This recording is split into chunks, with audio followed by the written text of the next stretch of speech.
Hey, salut les taureaux, c'est Delphine. On se retrouve aujourd'hui pour votre guidance hebdomadaire, semaine du 5 au 11 février 2024. J'espère que vous allez toutes et tous super bien. On va donc aller regarder, comme chaque semaine, vos messages dans les thématiques émotionnelles, sentimentales, le pro, les activités, le matériel, vos messages pour les taureaux, signe solaire, ascendant, lunaire, vénusien du zodiaque, en gardant comme toujours son bon discernement. Ça reste une guidance générale, on est sur YouTube, donc les messages on les prend si ils résonnent, sinon on les laisse tout simplement à un autre ou une autre taureau dans le cas contraire. On va aller chercher vos messages avec l'oracle G, l'oracle des fées de Mademoiselle Lenormand, le tarot créole et l'oracle des 12 guidances astrologiques. C'est parti les taureaux pour cette semaine du 5 au 11 février 2024. Alors, on démarre avec l'énergie de la harpe. La harpe nous parle d'art, de culture, de créativité. Alors certaines taureaux qui nous regardent ont peut-être la fibre artistique. Dans tous les cas, cette carte de la harpe va nous parler de vibration, d'harmonie, d'aller chercher ce qui vous fait vibrer au fond de vous. La carte de la harpe, c'est également ce loup qui est représenté, les choses qui ne sont pas forcément dites, les choses qui sont peut-être gardées secrètes. Certaines peuvent porter un masque, à tort ou à raison. On peut garder un certain nombre de choses à l'intérieur de soi. On nous parle en dos de deck du lynx. Le lynx, vous le voyez, il a quelque chose en ligne de mire, quelque chose ou quelqu'un dans le collimateur. Il y a un côté très instinctif avec la carte du lynx. C'est comme si on savait très intérieurement que c'était ça et rien d'autre que l'on vise. Alors, très bien, très bien. Peut-être que l'on vise quelque chose, mais on ne le dit pas, on porte un masque, on a peut-être des intentions vis-à-vis de quelqu'un, on a peut-être un crush, mais on préfère garder le secret jusqu'à présent, c'est possible. On vise peut-être la création ou le développement d'une activité culturelle, artistique, pour d'autres. Allez, pour mes taureaux, c'est parti. On nous parle du cavalier. Le cavalier, c'est l'annonce. L'annonce a un caractère un petit peu officiel. Alors, je vous parlais de choses qui n'étaient peut-être pas forcément dites pour certaines taureaux, des choses qui sont gardées secrètes. Vraisemblablement, des choses vont être annoncées avec la carte du cavalier. Que vous soyez à l'initiative de dire quelque chose à quelqu'un, d'annoncer quelque chose, on attend peut-être l'annonce de quelque chose, et dans ce sens, on est dans les starting blocks.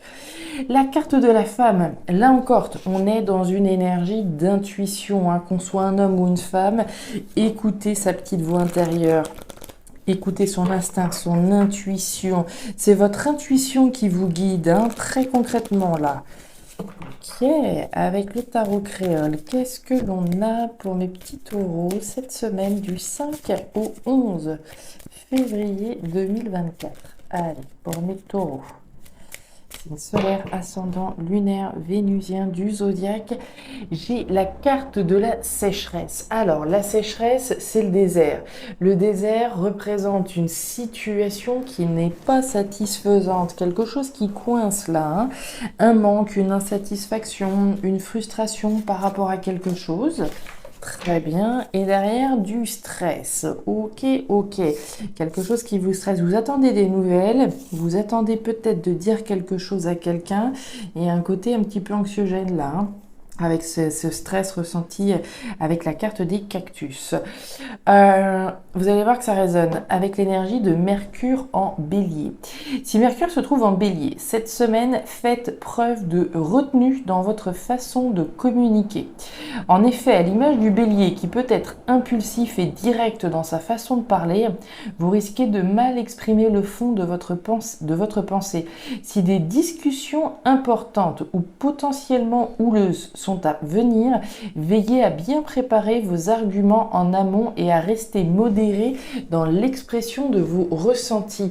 On a vu cette notion d'annonce. d'annoncer quelque chose? Est-ce que vous attendez une annonce? Est-ce que vous attendez de pouvoir annoncer quelque chose à quelqu'un, mais que dans cette perspective-là, il y a effectivement du stress, une rencontre importante, mais surtout bien penser à, on va dire, retenir un petit peu les chevaux et faire attention à la manière dont on va exprimer les choses cette semaine. Est-ce qu'il y a un tête-à-tête important là à venir? On va avoir un événement rapide. D'ailleurs, j'ai eu la carte des trois lunes qui est ressorti quand je brassais. Certainement un événement là important, mais également qui va vous demander de bien anticiper cette rencontre. On démarre dans la thématique émotionnelle. Vous démarrez avec l'énergie de la fleur. La fleur, vous la voyez, c'est pas n'importe quelle fleur, c'est la pensée. La pensée, c'est bien le mental, quelque chose que vous cogitez au fond de vous, quelque chose qui amène toute votre pensée, toute votre réflexion sur ce sujet. On voit bien, vous avez quelque chose ou quelqu'un dans le collimateur, quelque chose auquel vous réfléchissez. Vous savez d'instinct que c'est ça et rien d'autre. On nous parle de l'écureuil. L'écureuil, c'est le petit planificateur. On a un objectif. On le voyait déjà avec la carte du lynx, quelque chose en ligne de mire, un objectif, quel qu'il soit, qui va nécessiter des étapes. Peut-être des économies dans certains cas, dans tous les cas, on réfléchit à comment on va pouvoir planifier son projet étape par étape. Et regardez-moi la cigogne juste à côté qui nous parle bien de gestation. Il y a quelque chose qui est en train de prendre forme chez vous, les taureaux. Ça peut avoir un lien avec la thématique artistique, culturelle, comme on l'a vu au début du tirage. Dans tous les cas, ça doit être quelque chose qui a l'objectif de vous faire vibrer, d'être harmonieux pour vous. Quelque chose qui peut ne pas être dit encore à tout le monde. Je vous rappelle ce loup qui était représenté, le fait peut-être de garder le voile, de garder le secret sur une situation qu'on est en train de planifier. On continue. On nous parle de la montagne. On nous parle du fouet. Et on nous parle de la clé. Intéressant, ça me fait penser au bélier qui avait un tirage un peu similaire justement. Et vous avez du bélier cette semaine. Alors, par rapport à cette fleur, vous avez la carte du fouet. Le fouet, donc sur la pensée, le fouet c'est le tiraillement, le conflit. Le conflit peut être intérieur, mais le conflit peut aussi être à l'extérieur, dans le sens où si j'ai quelque chose à annoncer à quelqu'un, on l'a vu avec le cavalier, si j'ai quelque chose à annoncer, ça peut être tiraillant. Comment est-ce que cette information, comment est-ce que cette nouvelle va être accueillie, d'accord? Donc ça peut ici provoquer en vous une forme de tiraillement. On a peut-être peur d'un conflit éventuel qui pourrait venir par rapport à ce que vous avez envie de mettre en place. On voit bien la carte de la montagne. Alors, la montagne, c'est l'obstacle. Ça ne veut pas dire que c'est infranchissable, mais clairement, il va falloir se préparer. Par rapport à ce que vous êtes en train de planifier dans la matière et émotionnellement, clairement, les étapes vont être nécessaires à la réalisation de votre projet afin de pouvoir justement anticiper au maximum les obstacles qu'il pourrait y avoir sur votre chemin. On nous parle de la clé. La clé, c'est les solutions, c'est les réponses que vous avez. La clé, elle ferme une porte, mais elle en ouvre une autre. Donc autrement dit, on ferme et on clôture un chapitre pour s'ouvrir sur la porte de son destin et donner naissance à quelque chose de plus fécond. On va prendre un exemple, d'accord? C'est toujours plus parlant comme ça. Admettons, j'ai envie, si on est dans la thématique sentimentale, je suis en train de réfléchir à un tournant dans la vie sentimentale que j'ai avec mon partenaire. Mais maintenant, ce que j'ai, moi, réfléchi dans mon esprit, est-ce que ça va bien plaire à mon partenaire sentimental? D'où le conflit, d'où le tiraillement, est-ce que je lui dis ou pas, etc. Vous avez envie d'aller vers quelque chose de plus harmonieux, qui vous fasse plus vibrer, que ce soit avec ou sans cette personne. Dans tous les cas, il y a cette notion d'avoir envie de donner naissance à quelque chose de positif et d'harmonieux dans votre vie. Quoi que ce soit, vraisemblablement, il va y avoir des communications ici qui peuvent être un petit peu compliquées à se mettre en place. Et dans tous les cas, le meilleur moyen de pouvoir assurer que la création de ce projet puisse le mieux du monde se réaliser, on anticipe bien et on fait attention à la manière dont on dit les choses. Alors, au niveau pro-matériel, qu'est-ce qu'on a? Très joli. Alors, au niveau pro-matériel, on démarre par la carte de l'été. L'été, c'est l'abondance. C'est effectivement l'été, mais c'est surtout le fait de récolter le fruit de son travail. On voit pas les pommes rouges dans l'arbre, mais c'est un petit peu tout comme. C'est comme si l'heure de la récolte sonnait pour vous. On prend une décision responsable, mature, sage, une décision positive pour soi de partir, de prendre un nouveau départ, de mettre les voiles et de s'en aller dans une nouvelle aventure que l'on vise très certainement. On nous parle du chien, très bien. On nous parle du serpent et on nous parle du jardin. Alors, qu'est-ce qu'on a ici? Avec la carte du chien, on va nous parler de valeurs fortes. Le chien, c'est l'honnêteté, la loyauté, la fidélité. La première personne vis-à-vis de qui je suis fidèle, c'est vis-à-vis de moi-même. Le chien, c'est également celui sur qui on peut compter, celui ou celle sur qui on peut compter. Alors, ça peut être une personne extérieure, oui, mais ça peut également être vous. La première personne sur qui vous pouvez compter pour prendre une décision responsable, mature et sage, qui soit fidèle à vos valeurs, à vos principes. Donc, décision responsable, mature et sage, décision positive qui vous apporte l'abondance par ailleurs, donc plutôt sympa. On nous parle du serpent en dessous, sous l'abondance, donc vis-à-vis de ce que vous êtes en train de développer. Et Dieu sait que ça a l'air d'être joli, abondant et fructueux pour vous. Il est fort à parier qu'il y ait de la méfiance vis-à-vis de situations, vis-à-vis de personnes. La carte du serpent, vous le savez, c'est les jaloux, les mauvais, les mauvaises langues, les situations ou les personnes un petit peu malaisantes. Situation qui nécessite d'être transformée. Le serpent mu, on se débarrasse de ces mauvaises langues, de ces serpents qui pourraient traîner par là. L'abondance que vous êtes sur le point de récolter par rapport à une décision sage que vous prenez à la lumière de vos valeurs, de vos principes et de ce que vous avez vraiment envie de faire, est possible qu'elle vous mette dans une posture de méfiance vis-à-vis de l'extérieur, d'accord? On a le jardin, on a bien l'entourage, les gens qui gravitent autour de vous.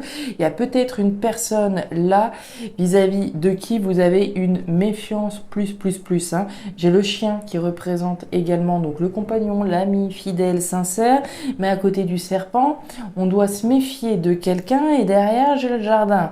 Le jardin, c'est l'entourage. Donc, on a bien quelqu'un ici à l'extérieur de vous, vis-à-vis de qui vous vous méfiez.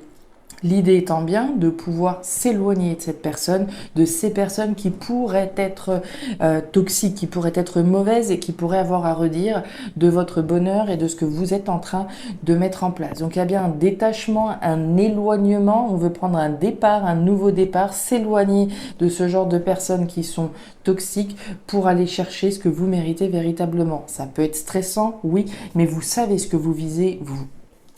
Derrière, on a quoi? La tortue. La tortue, c'est la grande voyageuse, la grande aventure. On prend un nouveau départ, on part, on s'engage dans une nouvelle aventure, dans un grand voyage. Le voyage, ça peut être un voyage au sens symbolique, ça peut être un voyage au sens concret, bien entendu, comme on le voyait avec le bateau. Mais pour moi, ici, c'est bien plus cette nouvelle grande aventure, ce grand voyage que vous êtes sur le point de faire et qui va vous permettre de récolter l'abondance. Voilà les taureaux, ouais, c'est très significatif, surtout si on regarde juste cette ligne de la pensée, de tiraillement par rapport à quelqu'un ici. Vous savez que vous faites quelque chose qui est positif pour vous, mais il y a certainement quelqu'un ou quelque chose vis-à-vis de qui vous avez de la méfiance, vis-à-vis de qui il y a probablement une annonce à faire et on se méfie de la réaction de cette personne, d'où le stress qu'on peut ressentir. De cette ou ces personnes, voilà, dans le cas échéant. Voilà les taureaux, les messages que j'avais pour vous, pour cette nouvelle semaine. Décision que vous prenez et juste, n'en doutez pas, vous prenez un grand nouveau départ. La clé, les solutions. Vous vous ouvrez sur la porte de votre destin, mes taureaux. Donc, continuez comme ça et voilà, faites-moi taire absolument ces mauvaises langues qui pourraient traîner dans le secteur. Je vous souhaite une excellente semaine, les taureaux bien entendu. Si jamais ces messages ont résonné, n'hésitez pas à me faire un petit retour en commentaire. Comme d'habitude, je suis toujours ravie de vous lire, donc n'hésitez vraiment pas. Si vous le souhaitez, allez jeter un œil à votre signe ascendant lunaire vénusien pour avoir un tirage un petit peu plus personnalisé. Et enfin, si vous le souhaitez, vous pouvez me contacter à guidancededelphes@gmail.com pour une lecture particulière. Je vous souhaite une excellente semaine, le meilleur pour la suite. Prenez grand soin de vous. Au revoir.